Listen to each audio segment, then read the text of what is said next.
नमस्ते। अगर आप मोशन यानी गति चैप्टर से परेशान हैं या एग्जाम की तैयारी कर रहे हैं तो बिल्कुल सही जगह पर हैं। चलिए अगले कुछ ही मिनट में इस पूरे चैप्टर को फटाफट रिवाइज करते हैं ताकि आपका हर एक कॉन्सेप्ट एकदम क्रिस्टल क्लियर हो जाए। सोचा कभी इन सब में एक ही बात कॉमन है और वो ये कि ये सभी मोशन में है यानी गति में है। तो आखिर ये मोशन होता क्या है? बस अगले कुछ मिनटों में हम इसी को पूरी तरह से समझने वाले हैं। तो ये रहा हमारा आज का रोड मैप। हम एक एक करके इन सभी टॉपिक्स को कवर करेंगे। शुरुआत करेंगे बिल्कुल बेसिक से और फिर उन टूल्स तक पहुंचेंगे जो न्यूमेरिकल सॉल्व करने में काम आते हैं। ठीक है, तो चलिए शुरू करते हैं। सबसे पहले और सबसे जरूरी सवाल पर आते हैं। किसी भी चीज के मोशन में होने का मतलब गति में होने का आखिर असली मतलब क्या होता है?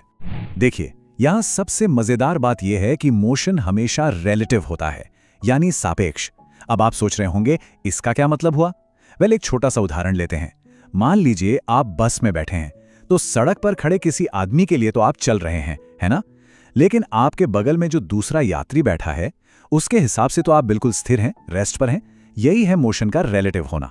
तो इसका मतलब ये हुआ कि मोशन को समझाने के लिए हमें हमेशा एक रेफरेंस पॉइंट की जरूरत पड़ती है, एक फिक्स पॉइंट जहां से हम सब कुछ नापते हैं। इसी को हम ओरिजिन या मूल बिंदु भी कहते हैं। चलिए अब आते हैं उस टॉपिक पर जहां सबसे ज्यादा कंफ्यूजन होता है और जहां एग्जाम में गलती होने के चांस भी सबसे ज्यादा होते हैं। जी हां, हम बात कर रहे हैं डिस्टेंस और डिस्प्लेसमेंट यानी दूरी और विस्थापन के फर्क की। देखिए, इन दोनों में जमीन आसमान का फर्क है। डिस्टेंस यानी दूरी का मतलब है आपने टोटल कितना रास्ता तय किया, पूरा पाथ। ये एक स्केलर क्वांटिटी है, मतलब इसमें सिर्फ वैल्यू होती है, डायरेक्शन नहीं। और हां, अगर कोई चीज चली है तो डिस्टेंस कभी जीरो नहीं हो सकता। दूसरी तरफ है डिस्प्लेसमेंट यानी विस्थापन। यह है आपके स्टार्टिंग और एंडिंग पॉइंट के बीच की सबसे छोटी सीधी दूरी।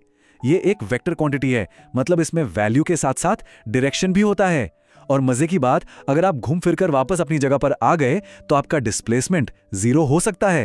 अब इस उदाहरण से यह बात एकदम साफ हो जाएगी।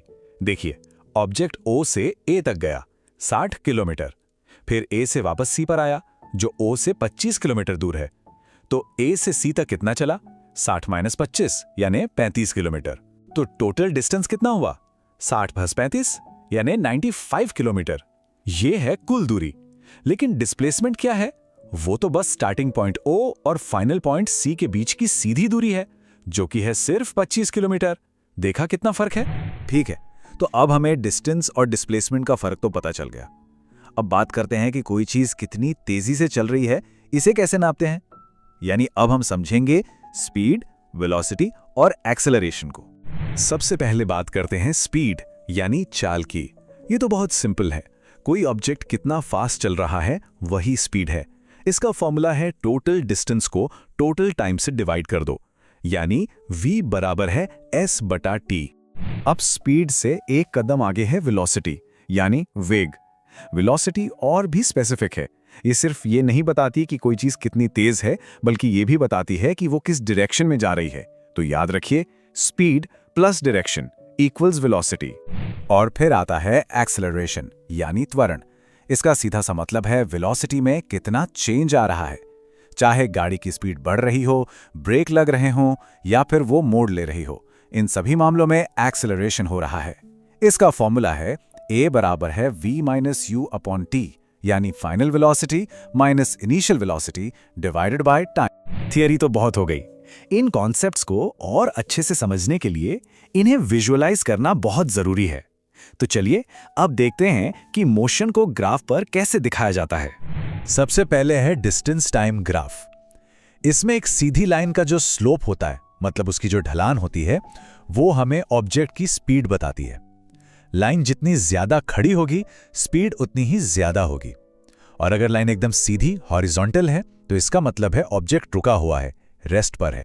दूसरा है वेलोसिटी टाइम ग्राफ। ये और भी इंटरेस्टिंग है। इसमें ग्राफ लाइन के नीचे का जो एरिया होता है वो हमें ऑब्जेक्ट का डिस्प्लेसमेंट बताता है। बस उस एरिया को कैलकुलेट कर लीजिए और आपको पता चल जाएगा कि ऑब्जेक्ट कितना चला है। और अब आते हैं इस चैप्टर के सबसे प्रैक्टिकल और सबसे इंपॉर्टेंट हिस्से पर, वो 3 जादुई इक्वेशंस जो मोशन की किसी भी न्यूमेरिकल प्रॉब्लम को सॉल्व करने के लिए आपका सुपर टूल किट है। ये हैं वो 3 इक्वेशंस। पहली है v is equal to u plus at, जो वेलोसिटी और टाइम का रिलेशन बताती है। दूसरी है s is equal to ut plus half at square, जो पोजिशन और टाइम का रिलेशन बताती है। और तीसरी है 2as is equal to v square minus u square, जो पोजिशन और वेलोसिटी का रिलेशन है। बस ये 3 इक्वेशंस याद कर लीजिए, आपकी आधी से ज्यादा मुश्किलें हल हो जाएंगी। चलिए अब एक एग्जाम्पल देखते हैं कि इनको यूज कैसे करना है। सवाल है कि एक ट्रेन रेस्ट से शुरू होती है और 5 मिनट में 72 किलोमीटर प्रति घंटे की वेलोसिटी पकड़ लेती है। तो सबसे पहला स्टेप जो दिया है उसे लिख लो। इनिशियल वेलोसिटी u है 0 क्योंकि वो रेस्ट से शुरू हुई। फाइनल वेलोसिटी v है 72 किलोमीटर पर आवर, जिसे मीटर पर सेकंड में बदलेंगे तो आएगा 20 मीटर पर सेकंड। टाइम t है 5 मिनट यानी 300 सेकंड। अब हमें निकालना है एक्सेलरेशन a और डिस्टेंस s। एक्सेलरेशन के लिए हम पहली इक्वेशन यूज करेंगे, v is equal to u plus at। Values डालेंगे तो a आ जाएगा 1/15 मीटर पर सेकंड स्क्वायर। अब डिस्टेंस निकालने के लिए तीसरी इक्वेशन यूज करते हैं। सारी वैल्यूज रखने पर s आ जाएगा 3000 मीटर यानी 3 किलोमीटर। देखा कितना आसान। चलिए अब हम अपने आखिरी कॉन्सेप्ट पर पहुंच गए हैं। ये मोशन का एक बहुत ही स्पेशल केस है। एक ऐसी सिचुएशन जहां स्पीड तो कांस्टेंट रहती है, लेकिन ऑब्जेक्ट फिर भी एक्सेलरेशन में होता है ना अजीब? चलिए समझते हैं। इसे कहते हैं यूनिफॉर्म सर्कुलर मोशन। जब कोई चीज एक गोल रास्ते पर एक ही स्पीड से घूमती है तो सोचिए क्या होता है। उसकी स्पीड तो नहीं बदल रही, लेकिन उसकी डायरेक्शन तो हर पल बदल रही है ना? और हमने अभी क्या सीखा? अगर डायरेक्शन बदल रही है तो वेलोसिटी बदल रही है, और अगर वेलोसिटी बदल रही है तो इसका मतलब एक्सेलरेशन हो रहा है। बस यही इसका सीक्रेट है। और ऐसे केस में अगर आपको स्पीड निकालनी हो तो उसका भी एक सिंपल सा फॉर्मूला है। बस उस सर्कल के सर्कमफेरेंस यानी परिधि जो कि 2πr होती है, उसे एक पूरा चक्कर लगाने में लगे टाइम t से डिवाइड कर दीजिए। v is equal to 2πr/t। तो चलिए पूरे चैप्टर का एक क्विक रिकैप कर लेते हैं।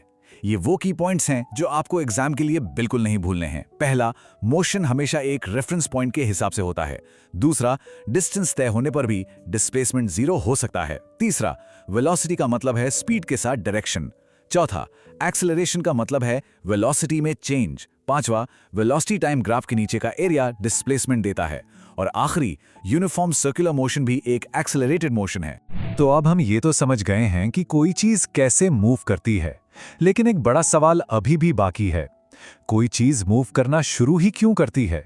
वो रुकती क्यों है या अपनी डायरेक्शन क्यों बदलती है? ये सवाल हमें फिजिक्स के अगले बड़े टॉपिक की तरफ ले जाता है। और इन सभी क्यों का जवाब है फोर्सेस यानी बल, जिसके बारे में हम अगले चैप्टर में बात करेंगे।